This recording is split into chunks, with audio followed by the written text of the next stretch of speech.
Buenos días a todos, ¿cómo están? Hoy estamos en una nueva entrevista Carpool y esta vez con el señor Fernando Barbera. Buen día, Fernando, ¿cómo estás? Hola, buen día.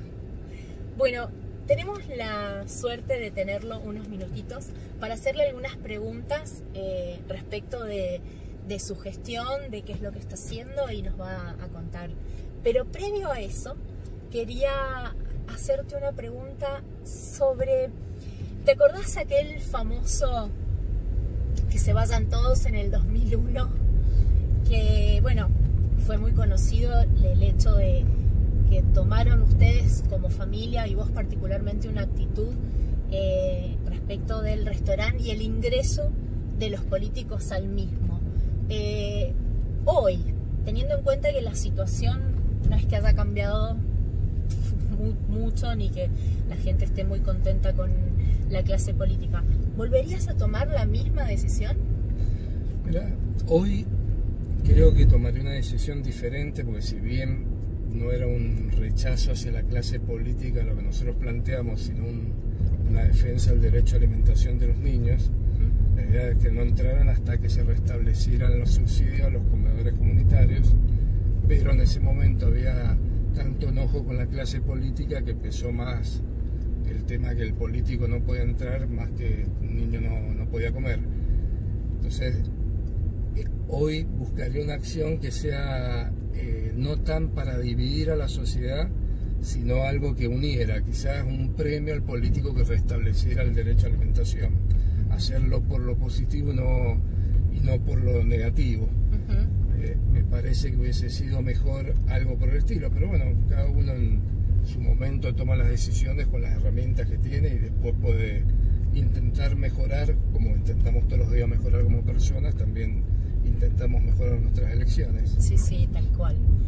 Y también siempre dentro del ámbito de las empresas, que entiendo que estás un poco alejado, pero este caso particular que tienen ustedes como familia, siendo que ya la tercera generación entró en el ámbito del negocio, se da un caso particular porque por lo general las terceras generaciones, hablando en la jerga de lo comercial y empresarial, son las que funden las empresas que fundan sus abuelos. Entonces, y no es el caso de ustedes. Realmente vemos que no solo no funden la empresa, sino que la han hecho crecer y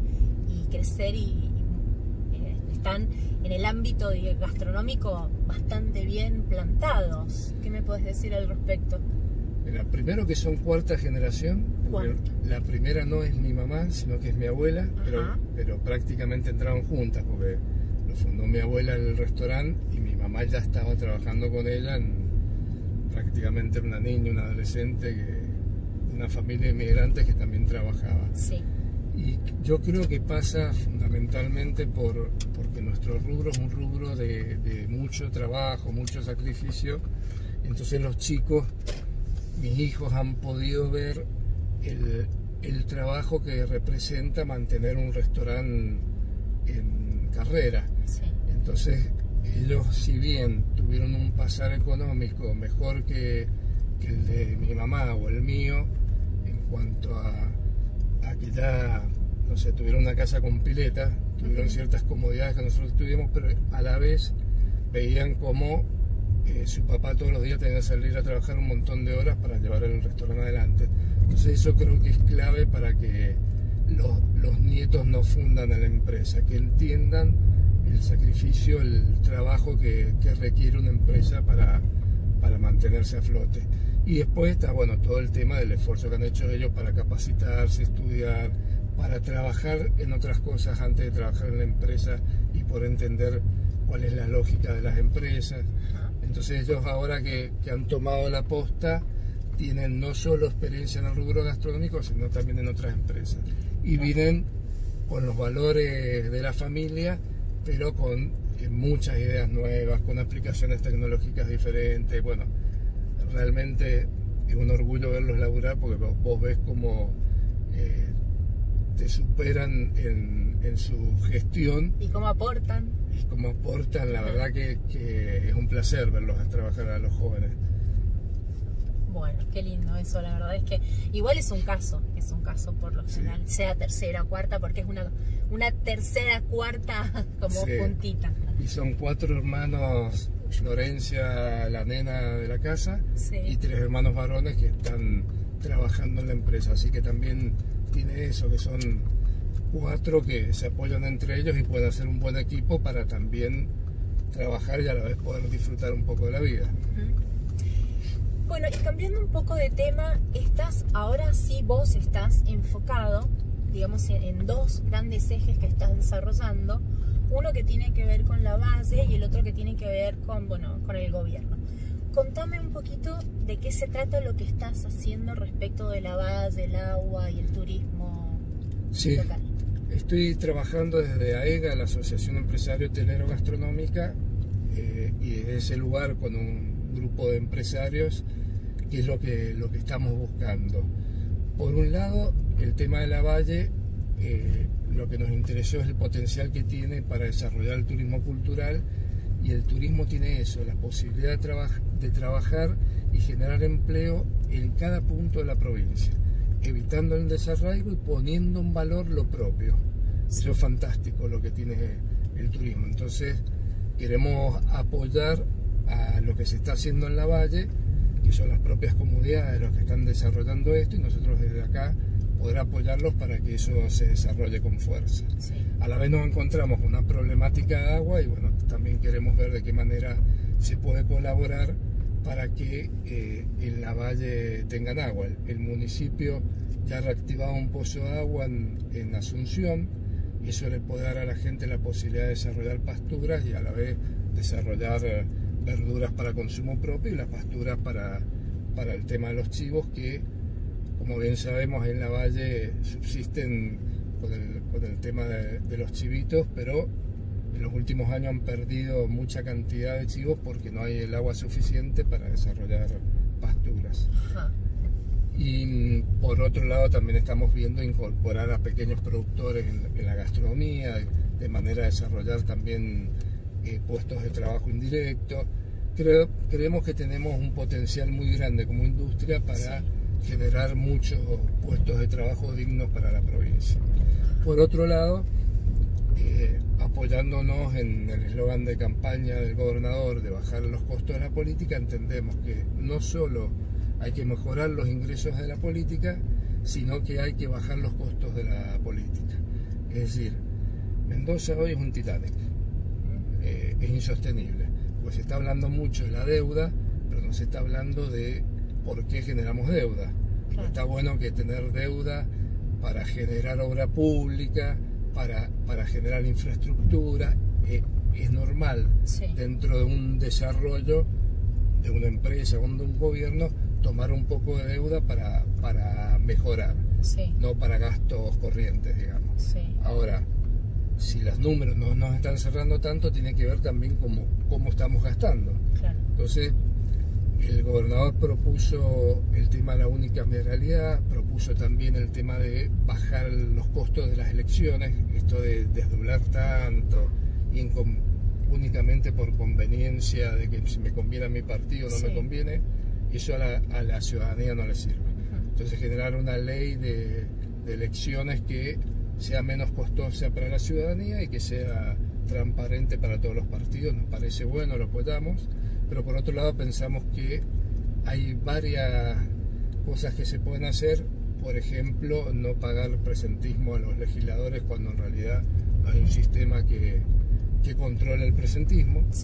Entonces eso bajaría o sea, si no se cumple, no se paga.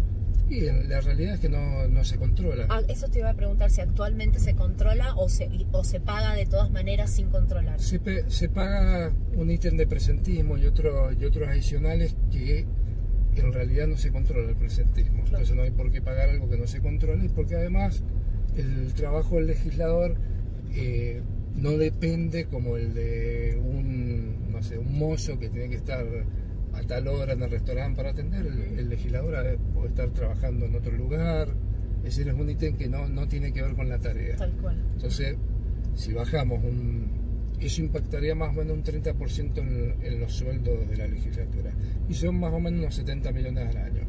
Si uno mira el presupuesto enorme, dice 70 millones no mueve la aguja, pero a mí mi abuela me enseñó a cuidar sentado, que el peso se cuida solo.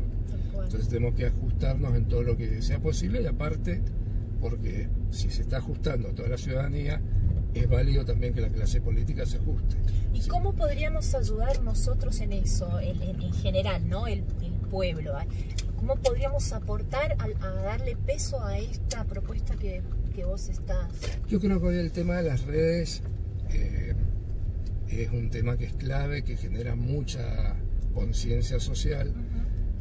Hay un proyecto de ley que creo que lo van a tratar en mayo, creo que recién, porque ahora empiezan con otros temas, que la gente apoye, lo viralice, firme, para que los legisladores sepan que esto nos interesa, porque son ellos mismos los que tienen que sancionar la ley. También tenés, por ejemplo, lo que hay en otros países, y como era antes acá, que los consejos deliberantes se ad honorem. Pensá que más del 90% de las ordenanzas que salen en los municipios son las del Ejecutivo, porque normalmente el intendente tiene mayoría en los consejos. Es así, cuando se elige, no hay una elección de legisladores, de concejales y de intendentes por otro lado. Quizás cuando están las de segundo término, pero la gran mayoría son propuestas del Ejecutivo. Y no es necesario inventar la rueda en los consejos deliberantes tampoco.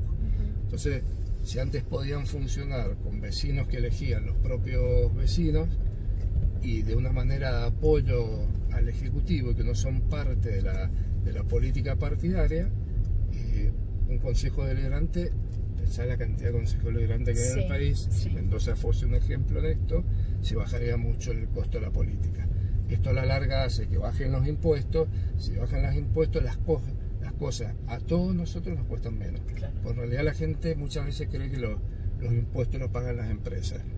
Las empresas no pagan los impuestos, las empresas las pagamos nosotros. Cuando una persona que gana 30.000 pesos por mes está pagando 21% de IVA y 5% de ingresos brutos en el azúcar, en la leche, en el detergente, es la persona la que le está pagando, no la empresa.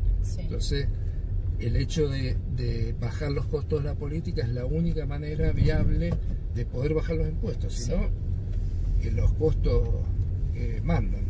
Tengo una consulta respecto de, viste que no se aprobó el presupuesto para obra pública en la última sesión. ¿Qué opinión te vale eso? ¿Cómo crees que va a impactar esta decisión de la oposición en esta gestión que está comenzando el gobernador? Mira, creo que pasa en general, no es este caso particular, pero lo partidario está sobre lo público. Es decir, pesa más la opinión partidaria y el corto plazo de las elecciones que pensar en el largo plazo y en cuestiones que convengan a todo Mendoza y no a un partido en particular. Creo que esa mirada prevalece sobre la mirada del bien común a largo plazo.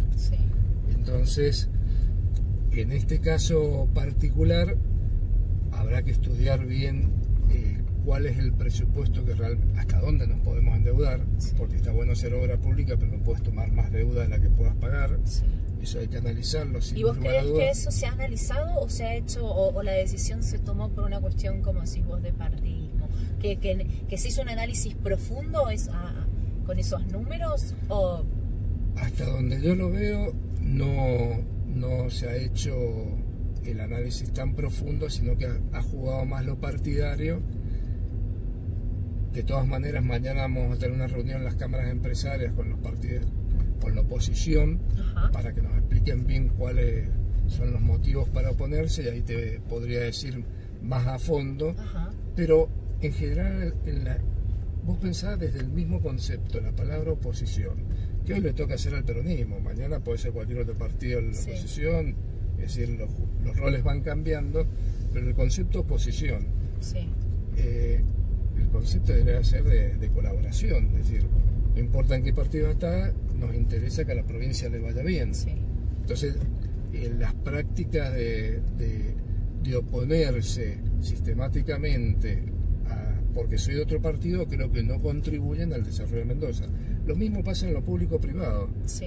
Y nosotros tenemos que cambiar también la relación público-privado. Si yo como dirigente empresarial voy a sentarme con los funcionarios públicos para el beneficio únicamente de mi sector, tampoco le sirve a Mendoza. Nosotros tenemos que pensar en el desarrollo de todo Mendoza y no en particular de un sector sin que me interesen los otros sectores. Entonces tenemos que aprender todos, los empresarios, los políticos, a relacionarnos de otra manera. O lo que pasó con el tema de la defensa del agua. Claro. ¿Estamos todos de acuerdo en que hay que defender el agua? Sí, hay que defender el agua. Ahora veamos bien cuál es la mejor manera para hacerlo, para que no nos terminemos matando unos con otros.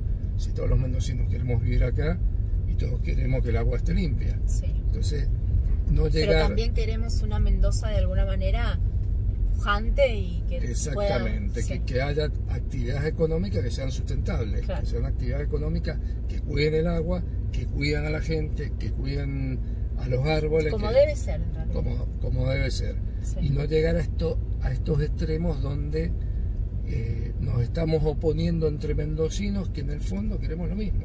Queremos que Mendoza sea económicamente viable, ambientalmente y socialmente viable, que sea inclusiva. Sí. Entonces tenemos que buscar las formas de diálogo para resolver nuestras diferencias sin terminar en enfrentamientos que nos hacen daño a todos en general.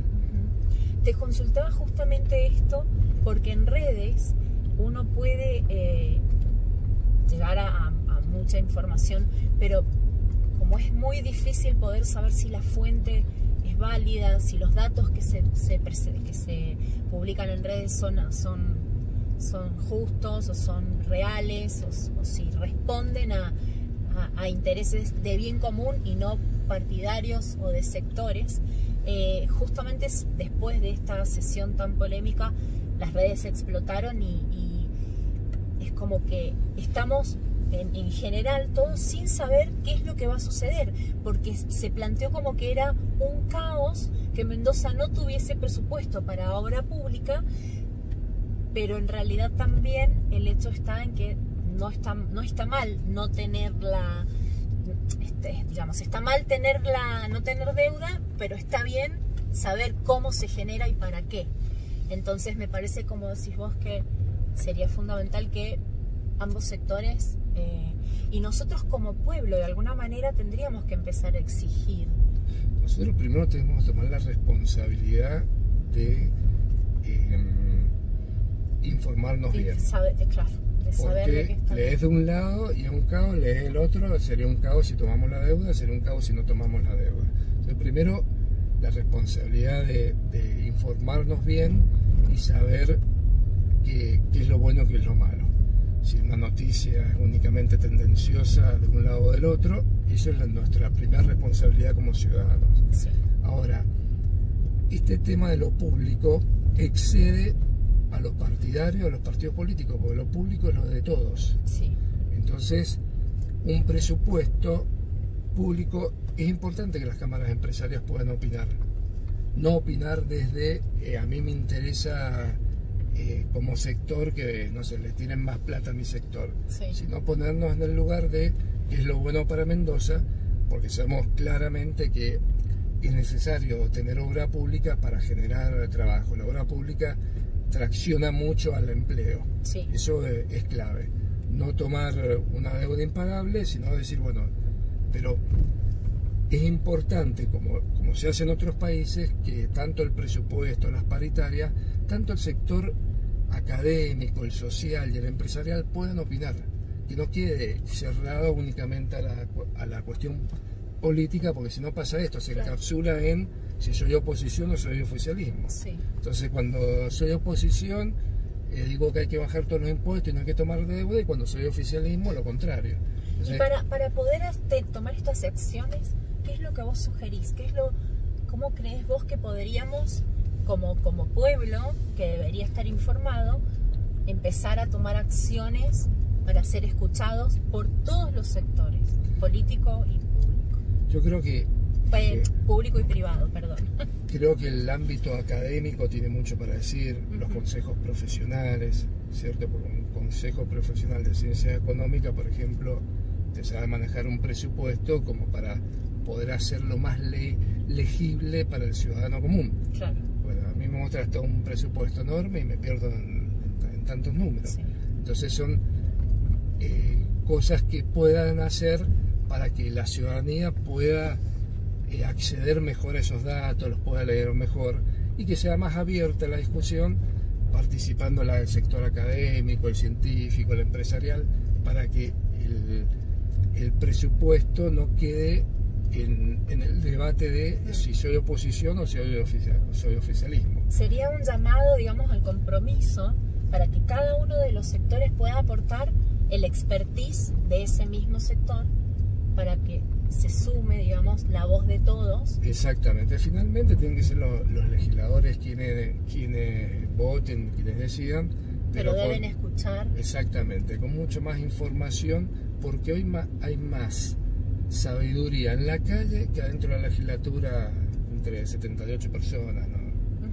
Es decir, cuando se generó este sistema de representatividad, sí, el 90% de la gente era analfabeta. Claro. Entonces era necesario que 78 personas que tenían alguna formación, sí, podían definir mejor. Hoy, entre las comunicaciones que hay, el acceso a la información y la capacidad que hay, se quedan cortos únicamente los legisladores en saber qué es lo mejor para Mendoza. Claro. Entonces tienen que aprender a escuchar y tener información del ámbito académico, del ámbito empresarial, ¿y ese del ámbito papel social. no lo deberían cumplir también los asesores? El asesor, para mí, yo en general, los asesores que conozco tienen la visión únicamente de lo político. Hay muchos asesores que nunca han estado en el sector privado o en el sector social. Claro. Entonces, si vos vas a hablar de temas, no sé cuánto hay que invertir en educación, y bueno, hay un montón de gente que está, no sé, organizaciones sociales que están en los barrios trabajando en temas de educación. Ahí en el terreno. En el terreno, con niños que no se alimentan bien, o que los padres no tienen laburo, o que están en los hornos de ladrillo. ¿Qué mejor que preguntarles a ellos qué es lo necesario para ese sector? Sí. ¿Cierto? Entonces, lo que es necesario es que tengamos instituciones, como en este caso la legislatura, que sean permeables a las ideas y a los saberes que hoy hay en la sociedad. Hay que ir cambiando el sistema, de un sistema donde entre poquitos definían qué hacer y qué no hacer, sí, a un sistema que más abierto y que se pueda aprovechar toda la sabiduría que hay en todos los sectores. ¿Qué puede opinar un legislador de la ciudad acerca de lo que pasa en la Valle, por ejemplo? Claro. Y el mismo distrito, digamos, electoral tiene a Capital y a la Valle juntos, y generalmente los que llegan son de Capital porque hay más votantes en Capital. Claro. Entonces es necesario escuchar la voz de la Valle. Digo la Valle por dar un ejemplo cualquiera de... Que aparte que conoces. Bueno, y como para ir, digamos, cerrando esta entrevista, ya una pregunta más personal. ¿Qué es lo que te lleva a incursionar en esto que vos estás ahora desarrollando, tanto en la Valle como para darle de alguna manera más vida al departamento y que pueda surgir con estos dos temas que vos hablas sobre el agua y sobre el turismo cultural, y sobre este compromiso con el gobierno y plantearle a la gente de gobierno y buscar alternativas de que se cumplan estos temas de campaña, como por ejemplo el de bajar el gasto? Personalmente, ¿qué es lo que te lleva a manejarte en esto? Soy un gran egoísta, eso es lo que me lleva. Yo quiero que mis nietos vivan acá. Claro. Quiero vivir en un lugar tranquilo, bien, y que mis nietos vivan acá. Entonces creo que para eso es necesario tener una Mendoza justa, inclusiva, económicamente viable, ambientalmente viable. Entonces quiero ser parte de que tengamos esa Mendoza. Entonces, que no tener que andar viajando de viejo porque mis hijos se fueron a vivir afuera y tengo los nietos lejos. Creo que es clave que todos aportemos nuestro pequeño grano de arena. El caso de la Valle en particular, que está claro, me da un poco de vergüenza porque nosotros estamos colaborando. Sí. En realidad los que laburan es las comunidades propias, la comunidad de Asunción en este caso, sí, el municipio que está trabajando.